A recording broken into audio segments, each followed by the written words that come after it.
Can you share who is Kevin and about his story?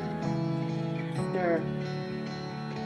Kevin was a typical little boy, my son. He was born in 1990, and he was fairly happy growing up, but I always noticed that there was kind of a dark cloud hanging over him once in a while that it wasn't every day, but sometimes he just seemed really down. And then it started to worsen as he got to elementary school. And that's when I discovered that he suffered from depression and anxiety. And at that point, I did take him in for help to get help. But to go on about Kevin, Kevin was the kind of guy, everybody liked Kevin.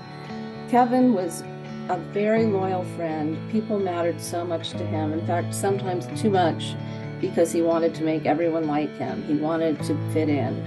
And that sometimes was not a good idea with the people he chose to want to fit in with. But he was just such a loving son and kind of a walking encyclopedia on any topic that he knew. For example, cars. He could tell you about every single car out there and describe everything about them. I mean, I know more about cars than I ever thought I would, just listening to him all these years.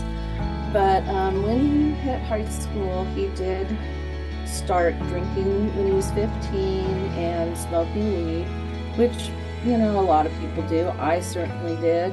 And nothing became of it for me. I tried all the drugs of the 70s, the LSD, the cocaine. I tried all that. And then I moved on with my life because I don't have that problem. I don't have the disease of substance use disorder. But Kevin, he really liked it. And when he got to be 17, and he was introduced to heroin, and that was his downfall.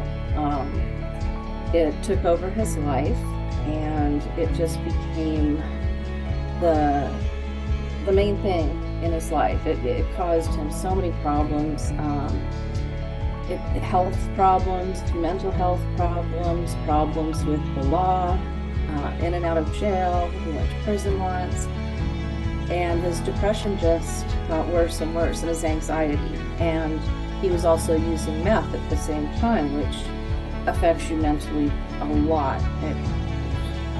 The combination of the two, he would have psychotic episodes.